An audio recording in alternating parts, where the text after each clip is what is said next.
Olá! William Shakespeare, famoso dramaturgo do século XVI, escreveu em uma de suas peças, Hamlet, uma frase que mais parece ter saído aí dos confins dos tempos, dado a sua magnificência e a sua simplicidade. Shakespeare escreveu o seguinte: na natureza há mais coisas entre o céu e a terra do que possa imaginar a nossa vã filosofia. E mais uma vez, Shakespeare estava certo aí na sua verdade absoluta. Entre os mistérios que norteiam a humanidade desde o surgimento da mesma até os dias de hoje, está justamente o mistério da morte. Neste pequeno vídeo, nós iremos discorrer aí um pouquinho sobre esse assunto e as várias linhas de pensamento que norteiam os quatro cantos do nosso planeta Terra, ok? No Egito Antigo, para que vocês tenham uma ideia, eis que o faraó, quando este morria, o seu corpo e a sua alma eram preparados para serem entregues aos deuses Anubis e Osíris. Eles eram preparados aí com cânticos e a leitura do livro dos mortos. Mas eis que o faraó, quando ele morria, ele não ia sozinho para a sua tumba não. Ele levava consigo parte do seu tesouro acumulado, assim também como algumas pessoas que lhe serviriam na vida seguinte. Algumas dessas pessoas tinham a honra de serem convidadas ao suicídio. Outros, no entanto, eram simplesmente executados. Mas essa prática se dava somente na primeira dinastia aí do Egito Antigo. Já na segunda dinastia em diante, essa prática cessou, ok?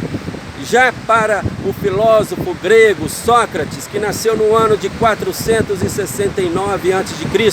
e veio a ser convidado ao suicídio no ano de 399 a.C., este convite foi feito a ele, pois segundo seus algozes, ele foi acusado de corromper com a juventude de Atenas na época, devido aí às suas práticas filosóficas.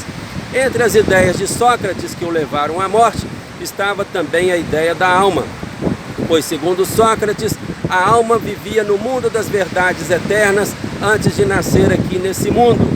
E essa alma cultivava a prática do bem e a prática do belo neste mundo das verdades absolutas aí. Porém, uma vez nascida, uma vez encarnada aqui na Terra, aliás, eis que essa alma se perdia em meio às coisas aqui da Terra que eram perecíveis, a objetos perecíveis. Platão, que era amigo e se tornou discípulo de Sócrates, aliás, Platão é considerado por muitos como o maior filósofo aí do mundo antigo, tendo ele inclusive construído e criado a primeira escola de ensino superior no mundo. Platão também comungava da mesma ideia aí de seu mestre, de Sócrates, tá ok? Agora vamos falar um pouquinho aí sobre Buda. Buda acreditava aí, ele pregava a ideia do renascimento, pois um espírito, quando deixava um corpo, eis que este poderia migrar para um outro ser vivo, ou até mesmo para um outro ser humano, a fim de continuar a sua evolução, até que o mesmo pudesse atingir aí o estado de nirvana, o estado de iluminação. E este renascimento se dava N vezes, até que este objetivo fosse atingido, tá ok? Para que vocês tenham uma ideia, em uma de suas passagens aí, Buda estava ensinando aos seus discípulos, quando um deles estava sendo incomodado por uma mosca. Ao tentar matar essa mosca, eis que Buda o interrompe e em voz, em tom firme, diz a ele: não mate essa mosca, pois nela pode estar aí a alma da sua avó, ok? Em uma outra passagem, para que possamos ilustrar aqui este feito, Krishna Gautama, uma outra discípula aí de Buda, ela chega até Buda desesperada, pois havia acabado de perder o seu filho amado.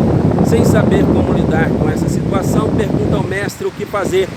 Buda então sugere e diz a ela: vá até a cidade, bata na porta de todas as casas e me traga uma semente de mostarda daquela que ainda não conhece a morte. E assim Krishna Gautama faz. Ela vai até a cidade e bate na porta de todas as casas, mas sem sucesso retorna a Buda sem a tal semente. Daí ela pergunta a Buda: mestre, qual a razão disso? O que isso significa? E então Buda diz a ela: esta é a lei da impermanência, pois nesse mundo tudo passa, nada é para sempre. Já saindo aí de Buda, vamos até agora Roma Antiga. Sêneca, que era um filósofo, era um professor romano, que também foi convidado por Nero a suicidar-se, pois foi acusado de manipular contra o seu governo aí. Então eis que ele, Sêneca, senta numa banheira e resolve cortar os seus 2 punhos e espera sua morte chegar, o seu momento derradeiro chegar, na companhia aí de seus amigos. Sêneca acreditava que a nossa felicidade está no fato de você aceitar com naturalidade aquilo ao qual você não pode mudar. E a morte é uma dessas coisas ao qual você não tem como lutar contra ela, pois assim como a morte está para os sábios, pois eles sabem que a morte acontecerá consigo também, para os tolos eles acreditam que a morte somente acontece com os outros, tá ok? Já ao contrário dessa linha de raciocínio aí, temos o materialista Epicuro. Epicuro, ele acreditava no fato de que a nossa felicidade está atrelada ao prazer e as nossas dores também está atrelada ao sofrimento. E uma vez que a morte acontecia, essa morte já não fazia mais sentido tanto a dor quanto o sofrimento, pois ambos cessariam com a mesma. Então, sendo assim, Epicuro acreditava que a vida só existia no aqui e no agora, nem antes e nem depois, assim como também Lucrécio, que nasceu no século I a.C. e faleceu aos 44 anos. Lucrécio também comungava, ele era epicuriano e comungava das mesmas ideias aí que Epicuro, pois ele acreditava que a eternidade só existia antes de nós e depois de nós. E o que vale é o aqui, o agora, o momento presente. Epicuro, inclusive, tem uma frase até muito interessante, conhecida por todos. Epicuro dizia o seguinte: a morte não nos diz respeito, porque enquanto estamos vivos, a morte não existe.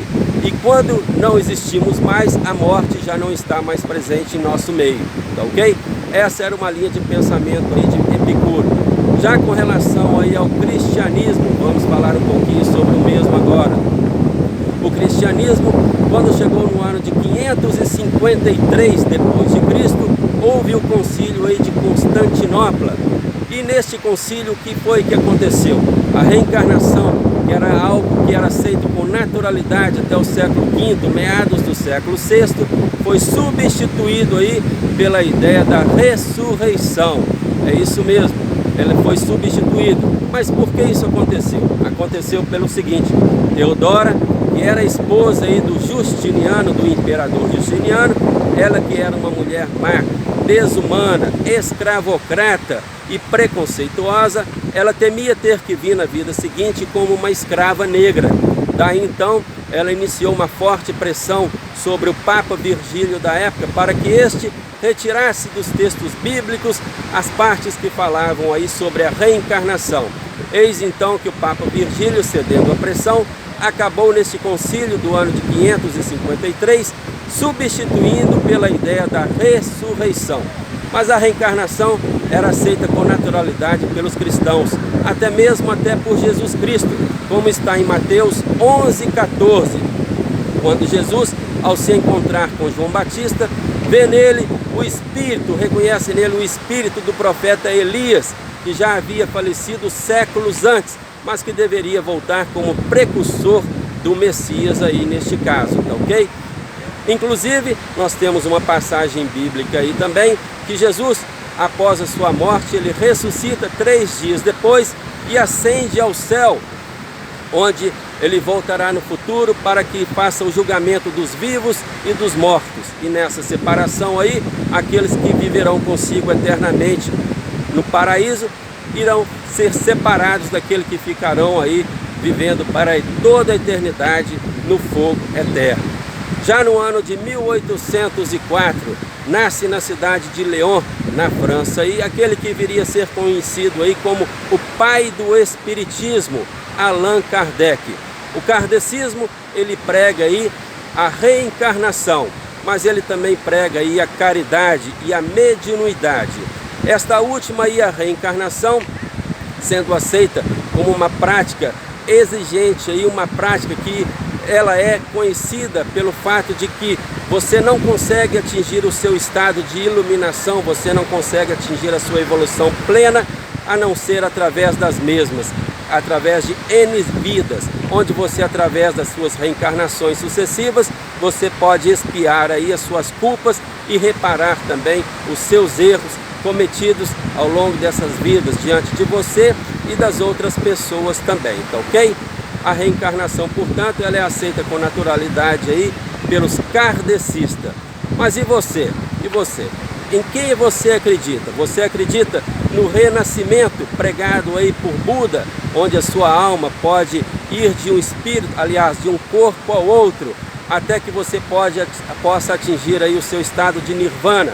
Ou você acredita aí no cristianismo que prega a ressurreição, tendo apenas somente uma vida e no futuro você será julgado pelos seus atos, onde você poderá viver eternamente no céu ou eternamente aí se queimando no fogo do inferno? Ou você acredita no materialismo de Epicuro, onde não existe a eternidade nem durante a sua vida? Pois Epicuro acredita aí no materialismo, onde a eternidade só existe antes e depois de nós mesmos, tá ok? Qual é a sua linha de pensamento? Reflita sobre a qual você se identifica mais, pois até mesmo o nosso presidente Messias Bolsonaro e Jair, ele diz o seguinte: conhecereis a verdade e a verdade vos libertará. Como vocês podem ver, no mundo existem várias verdades, mas procure a sua, identifique-se qual é a sua verdade. Mas uma coisa eu te digo, independentemente de qual seja a sua linha de raciocínio, qual seja o seu segmento, uma coisa é importantíssima para que possamos evoluir nessa nossa vida, tanto material quanto espiritual, caso você acredite nela. É a prática do bem, é a prática do amor ao próximo, é o agradecimento a tudo e a todos. A gratidão também é uma forma de oração, tá ok? Fiquem todos com Deus, até um próximo vídeo, até uma próxima oportunidade, quando aqui estarei novamente gravando coisas interessantes para que você possa colocar aí em teste e em seu julgamento. Um abraço a todos e até uma próxima.